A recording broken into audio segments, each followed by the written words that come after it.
warahmatullahi wabarakatuh. Halo, saya Nurbaiti. Perkenalkan, nama saya Devi Norsari. Kami dari kelompok 6 mata kuliah belajar berbasis masalah pemberdayaan masyarakat di wilayah lahan basah.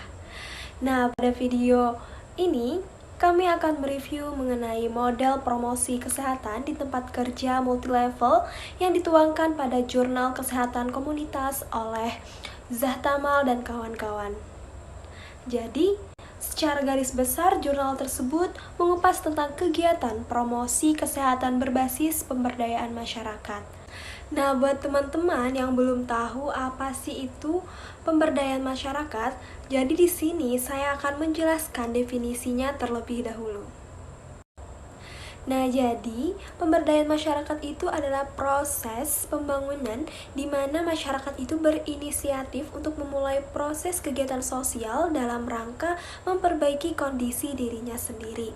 Pemberdayaan masyarakat hanya bisa terjadi apabila masyarakat itu sendiri ikut berpartisipasi aktif. Penerapan perubahan perilaku di tempat kerja itu bersifat kompleks karena perubahan perilaku tidak hanya didorong oleh faktor individu, tetapi juga perlu adanya faktor lingkungan.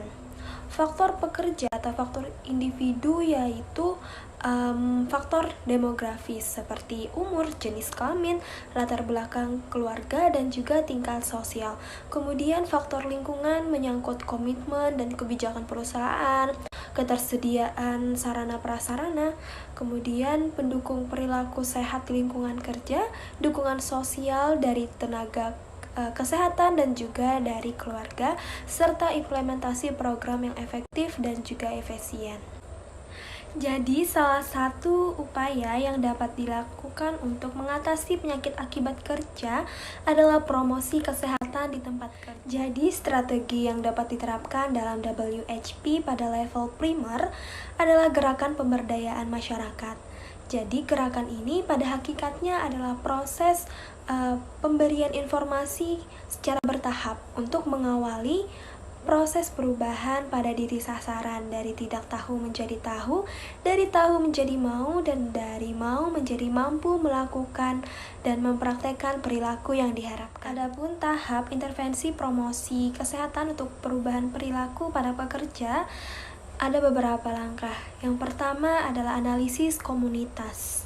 Analisis komunitas ini tujuannya untuk mengetahui dan memahami secara mendalam tentang apa yang membuat masyarakat berfungsi atau tidak berfungsi secara efektif dalam memperbaiki kesehatannya. Kemudian perlu dilakukan suatu analisis komprehensif terhadap komunitas. Berdasarkan kenyataan ini, aplikasi WHP yang digunakan dalam intervensi perubahan perilaku di tempat kerja adalah pendekatan perubahan perilaku secara komprehensif. Pendekatan komprehensif ini maksudnya adalah mengintegrasikan beberapa model perubahan perilaku dalam satu konteks yang lebih menyeluruh. Sehingga dalam hal ini banyak pihak dan prediktor yang dilibatkan dan dijadikan tolak ukur keberhasilan perubahan perilaku tersebut. Jadi, pihak yang dijadikan sasaran dan subjek promosi kesehatan kerja adalah secara multilevel. Nah, berdasarkan permasalahan di atas, diketahui bahwa salah satu penyebab kasus kesakitan dan kematian pekerja adalah gaya hidup yang tidak sehat. Walaupun di beberapa perusahaan sudah dilakukan upaya kesehatan kerja, akan tetapi hasilnya belum maksimal. Selanjutnya adalah langkah kedua, yaitu analisis atau pengkajian kebutuhan atau need assessment. Nah, analisis kebutuhan adalah kegiatan mengidentifikasi tujuan program secara keseluruhan. Misalnya, secara keseluruhan, maksud yang ingin dicapai oleh program.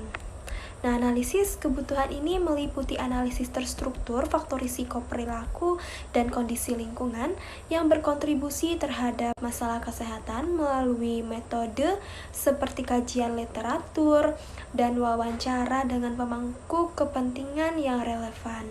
Misalkan petugas K3, pekerja, atau selanjutnya yaitu langkah ketiga, untuk menetapkan tujuan kegiatan dan perubahan yang diinginkan atau hasil program. Di sini ada beberapa hal yang ingin dicapai pada program, yaitu yang pertama, pekerja diharapkan dapat meningkatkan tingkat aktivitas fisik mereka. Yang kedua, pekerja dapat menurunkan tingkat gaya hidup sedentar atau gaya hidup yang aktivitasnya masih sangat kurang. Yang ketiga, pekerja dapat meningkatkan konsumsi buah. Dan yang keempat, pekerja dapat mengurangi asupan energi yang berasal dari makanan. Langkah yang keempat yaitu desain pedoman dan program intervensi. Pada langkah ini yaitu menjelaskan ruang lingkup dan bagian dari intervensi serta menerjemahkan metode maupun strategi menjadi bahan-bahan yang diperlukan saat intervensi. Metode WHP yang dapat dilakukan untuk sasaran sekunder ini yaitu diskusi, sharing informasi, collaborative learning, dan lain sebagainya. Untuk implementasi WHP ini diberikan kepada sasaran sekunder untuk ditujukan agar dapat memberikan dukungan sosial sebagai upaya peningkatan kesehatan pekerja khususnya dalam pendampingan pekerja untuk mengelola penyakit atau masalah kesehatan. Pencegahan dan pengelolaan WHP yang ketiga yaitu dilakukan pada tingkat individu atau disebut dengan level sasaran primer. Dilakukan dengan melakukan identifikasi individu atau pekerja yang beresiko terhadap masalah kesehatan. Yang kedua yaitu melakukan penyusunan agenda sesuai dengan tujuan yang akan dicapai atau disesuaikan dengan kondisi subjek yaitu pekerja yang akan diintervensi. Pada langkah yang kelima yaitu untuk perencanaan pelaksanaan program dalam pengelolaan penyakit atau masalah kesehatan. Pada langkah ini dilakukan dengan beberapa bentuk kegiatan, yaitu pemberian informasi melalui metode ceramah, tanya jawab, diskusi kelompok, dan juga konseling. Untuk langkah yang keenam yaitu perencanaan kegiatan monitoring dan juga evaluasi. Untuk kegiatan evaluasi sendiri yaitu evaluasi kegiatan pada tingkat level manajemen. Lalu ada juga evaluasi kegiatan di tingkat atau level sekunder. Kedua kegiatan tersebut dilakukan dalam jangka waktu yang disesuaikan dengan hasil temuan yang telah dirancang. Lalu yang ketiga ada evaluasi yang dilakukan pada tingkat level individu. Untuk jangka waktunya sendiri yaitu disesuaikan dengan rencana tindakan di tingkat. Tadi pemaparan mengenai kegiatan promosi kesehatan berbasis pemberdayaan masyarakat yang sasarannya adalah para pekerja. Semoga apa yang telah kami sampaikan dapat memberikan manfaat dan menambah wawasan untuk kita semua. Wassalamualaikum warahmatullahi wabarakatuh.